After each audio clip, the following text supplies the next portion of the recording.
David is officially cooked. Yeah, bro's fucked. I'm not gonna lie, bro. You know what I'm saying? All kinds of messages got leaked. Apparently, there was like abortion. Celeste was trying to get away. Her mother was involved. You know what I'm saying? Her family was getting involved. You know what I'm saying? Probably getting paid behind the scene. You know what I'm saying? You know, the scenes and shit. You know, the whole family is sick. And then the nigga himself, David. You know what I'm saying? I don't know exactly too deep what's going on with the message, but apparently I just know abortions. He got her pregnant, all kinds of shit. And it's, yeah. Now the David, spelled D4VD case, is officially going to trial. Over the last few days, we finally got our first look at the case prosecutors have been building against David Burke. We heard about the blood discovered inside his garage, the blue plastic reportedly found embedded in Celeste's remains, and the supplies prosecutors say David purchased shortly after she disappeared, including chainsaws, a body bag, a shovel, and an But this is the part that's crazy. This nigga actually got a fucking chainsaw. Nigga was actually cutting up the body into pieces and putting it in a fucking bag, bro. Like, what was bro trying to gain from this, bro? He bought a burn cage. He bought a fucking burn cage.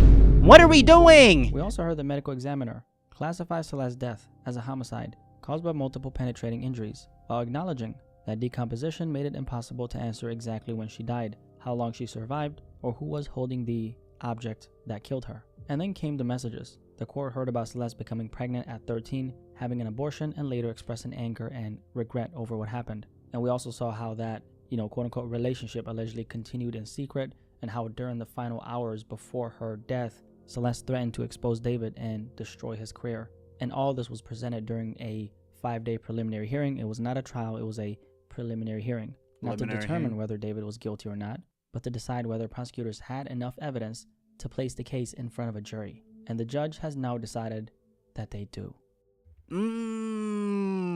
Lock this nigga up, pussy. Fuck you. So Fuck you. Has officially been ordered to stand trial on the charges of murder, continuous sexual abuse of a child under 14, and unlawful mutilation of human remains. The judge ruled that prosecutors met their burden on every count and ordered him to remain jailed without bail. So for the first time, this case is moving beyond the question of whether there is enough evidence to continue.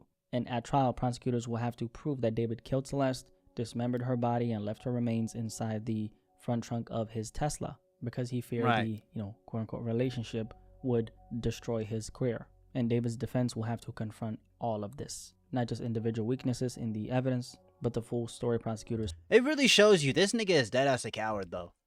Like, David is actually a coward. Like, this nigga was so scared of that shit being revealed that, like, he murdered her, gang. Like, you know what I mean? Like, what a fucking loser. Say those pieces create. And during this preliminary hearing, we saw 12 witnesses being called. However, the district attorney's office actually said that these 12 witnesses is actually a very small portion of the evidence investigators have collected. So there's going to be even more witnesses, meaning some of the most important information in this case still has not been revealed to the public.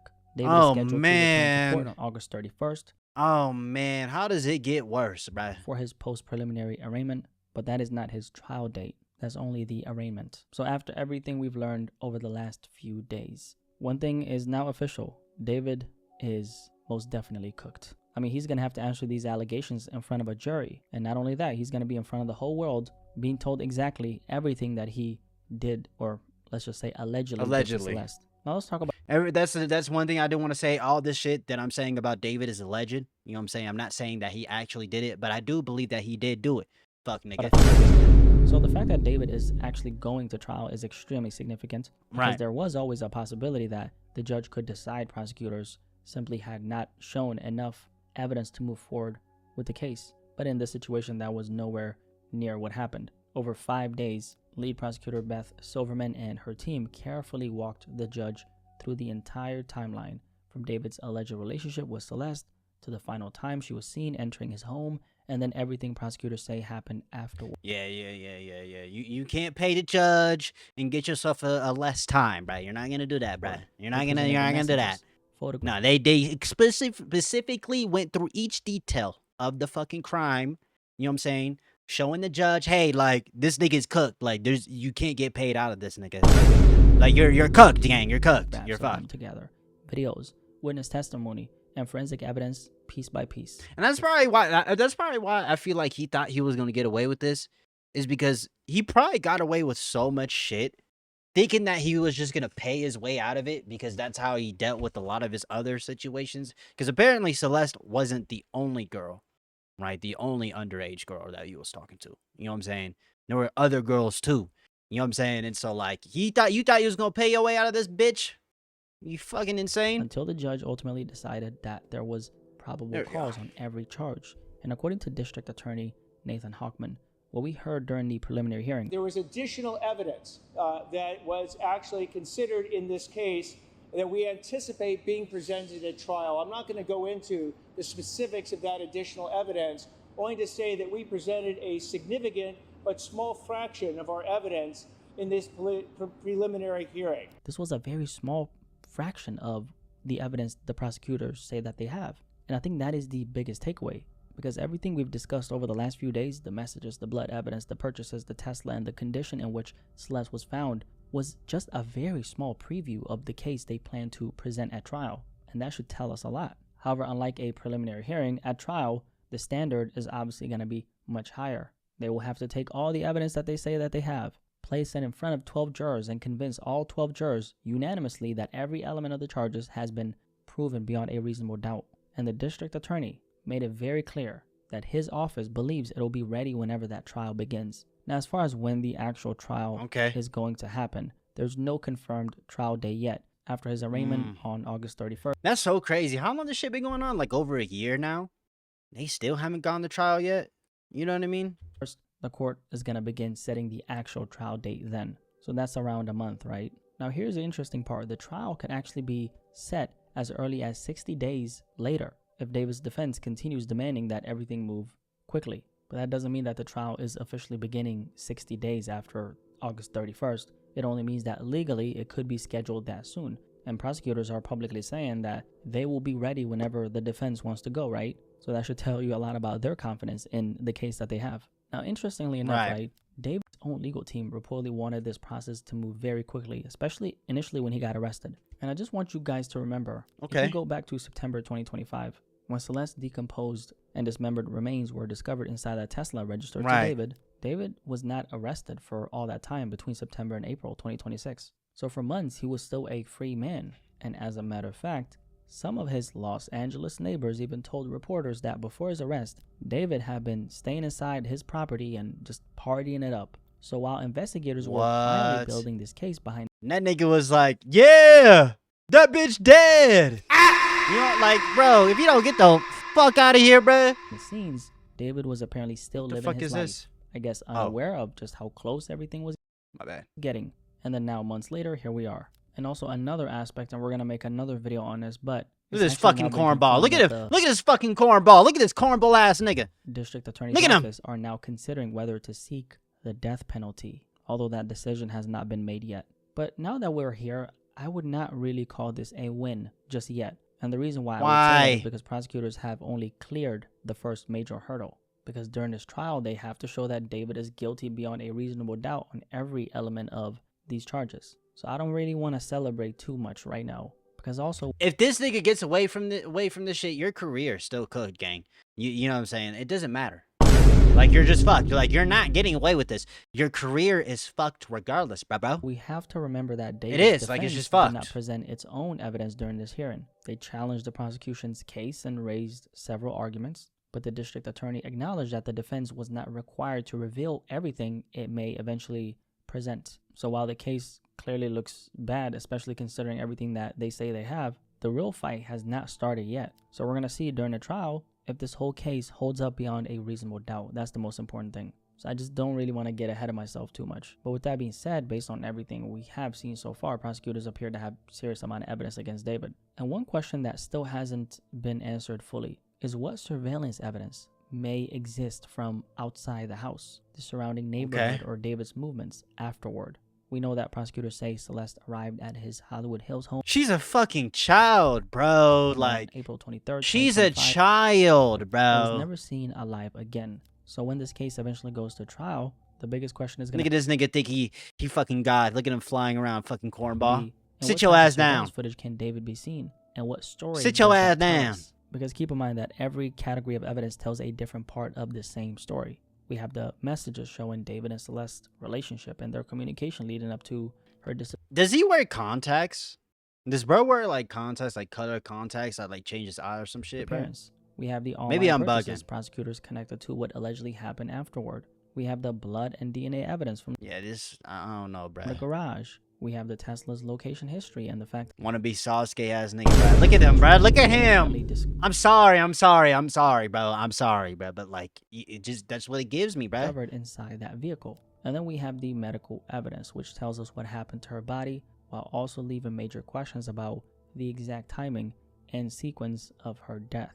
So now they're going to have to take all those separate pieces and prove that they lead back to David. In my opinion, the most telling part about this case is the communication between David and Celeste, because that is where prosecutors believe we can see the motive beginning to form. The night before Celeste arrived at David's home in the Hollywood Hills and was never seen alive again, she allegedly sent David a message threatening to end his career and ruin his life. Then the following day, they say that she went to his home and to end his career. This is weird, cause he's making music videos and songs, like a hopeless romantic type shit. And was never seen alive again. She allegedly sent David a message threatening to end his Like, look at this shit, bro. Look at this. career and ruin. Look at this, bro. Like, you know what I mean? Like, look how weird. Look at his music videos. Listen to his songs and his lyrics, bro. You know what I'm saying? He said some wild, like, he probably did do that shit, bro. ruin I'm not his gonna lie. life. Then the following day, they say that she went to his home and was never seen alive again. So when you place that message beside the timeline, the prosecution's theory becomes very clear. They believe that Celeste had become a threat to everything David had built, and that he killed her before she could expose Right. their so-called relationship. Now that motive still has to be proven at trial, but the messages do more than simply show that David and Celeste knew each other. They give them basically a way to explain why they believe the murder happened when it did. And that's why the communication may become one of the most important parts of the entire trial. Now the question is, how is David even gonna explain any of this stuff? How does Bro, you know what's crazy? Like, all these people is dancing. Why is it all white people, bro? Why do I only see white people in the crowd, bro? I only see white people. Yo, come on, bro. I mean, there should be nobody in the fucking crowd, but like, you know what I'm saying? Like, it's just crazy because, like, it's crazy how there's people out there that think that this guy is fucking innocent, bro. Like, they look at this nigga and they think, nah, bro, this nigga's innocent, bro. Like, what? How? How are you he innocent? explain How? Celeste threatening to expose him, arriving at his home the following day, and then never being seen alive again? How does he explain the purchases, the blood evidence, and her remains eventually being found inside a vehicle registered to him? That is going to be extremely difficult to defend. Because here's the thing, David's legal team, his defense, they don't necessarily have to prove exactly what happened, but they do have to create enough doubt to question the prosecution's version of events. And so when every separate piece of evidence appears to point in the same direction, that becomes a very difficult story to break apart. And there's another part of the communication that may even be more difficult for David's defense to explain, because keep in mind, they reconstructed an entire timeline of what happened before, during, and after. And according to the timeline presented in court, David arranged an Uber to bring Celeste from Lake Elsinore, where she was from, all the way to his home in the Hollywood Hills. As she was getting close to his house, Celeste sent David what would become her final known text message. She told him that she was almost there and asked him to open the door if he was home. And after Celeste reached that property, her phone went completely silent. No more messages, no more communication, and according to prosecutors, she was never seen alive again. So that creates a very specific window of time that David's defense will eventually have to address. What happened after Celeste reached his door? And how come she arrived and then never left the house? And what exactly happened when she was inside? And if David Bro, this nigga's sick as fuck, bro. was not responsible for This death, nigga is sick how did as her fuck, remains bruh. eventually end up inside the front trunk of the Tesla registered to him? I mean, you don't really have to be a prosecutor to question everything that happened here, okay, in the story. So Right. those are the type of questions that makes this case If bro is not guilty, bro, by the end of all this, bro, the justice system is fucked, gang. I'm not gonna lie, so bro. difficult to look Like, at. there's no way. And that's why it's so difficult for anybody to look at this case and treat all these events as random coincidences. So yeah, when we say that David is cooked, he is cooked, okay? So as disturbing as the last few days were, we still only know a very small part of what really happened. And you know what the biggest thing this entire story has reminded me of is that Evil can exist much closer to us than we realize. You have to remember, David was not some completely unknown person operating in the shadows. He was a successful artist with millions of listeners, millions of young fans just like Celeste, a growing career, and an enormous spotlight on him. He appeared publicly, released music, and continued living his life while He likes to attract a lot of young people. Huh? carrying a secret that's horrifying behind the scenes, allegedly. And obviously these Prick. allegations still have to be proven at trial, but if the prosecution's version of events is true, it shows you that fame, talent, and success do not automatically tell you anything about who someone truly is when nobody's Right. watching. The thing is, sometimes we assume Exactly, bro. You can't trust these people, gang, bro. You can't trust them, bro. You can't trust people, bro. They may seem all nice and shit, but behind the scenes, they're a predator, gang. You never know, bro. You never know. that Just ask all the Minecraft YouTubers. Just ask the them. most dangerous people will be easy to recognize. We imagine that evil Obviously, not all of them, but you get the joke. always looks obvious, that there will be warning signs everyone can see. But sometimes it can exist behind a familiar face, a successful career, and a life that appears completely normal from the outside. And that is what makes stories like this so disturbing, because it forces you to ask, how well do we even know the people around us? And how much darkness can remain hidden until something finally brings it into the light? So yes, David is absolutely cooked. And now he is going to have to face these allegations at trial. Like I said, like even if he doesn't get like convicted for murder or whatever, bro, you're still a predator, gang. You're fucked there, gang. It's over for you, bro. Nobody's ever going to want to trust you again. There's too much on him for people to ignore it, bro. There's too much. But beyond David, There's too Celeste represents much. so many children who were not protected when they should have been. Children who were manipulated, ignored, placed in situations they never had the maturity or power to fully understand. And that is why this story is so much bigger than just the fame aspect or David himself or the music or the head. David really turned into R. Kelly, bro. You know what I'm saying? Except he allegedly murdered. You know what I'm life saying? surrounding this case. At the center of everything was a 14-year-old girl who deserves to be protected. She deserved the opportunity to grow up, discover And where was her family at? Nowhere. who she was, and live an entire life beyond the circumstances she had been pulled into. Instead, her name is now connected to one of the most disturbing cases we have ever covered on this channel and probably music history. I mean, honestly, I don't know anything that's dark. Yeah, man, this shit crazy, bro. Not gonna lie. I mean, it's sick. It's sick. You know. I mean, bro was already cooked. I'm not gonna lie. I don't know why people were defending him. There was like a bunch of his fans that was like defending him. Not like, if you actually think that this nigga deserves to live, you know what I'm saying, in GTA, you are out of your fucking mind. I'm just gonna be honest with you, bro. I'm not even trying to be funny. Like, bro needs to get that, you know what I'm saying? He needs that, bro. You know what I mean? He got her pregnant, you know what I'm saying? She got an abortion. Her parents was in on it, you know what I'm saying? At least from what I heard, the mother was in on it, sick as fuck. And for what? Now your daughter is gone, right? You know what I'm saying? But anyways, I hope you have a good breakfast, a good dinner, a good night. You know what I'm saying? I cannot wait to see this nigga behind bars for the rest of his fucking life, bro. Clap it up. I love y'all, man. Peace.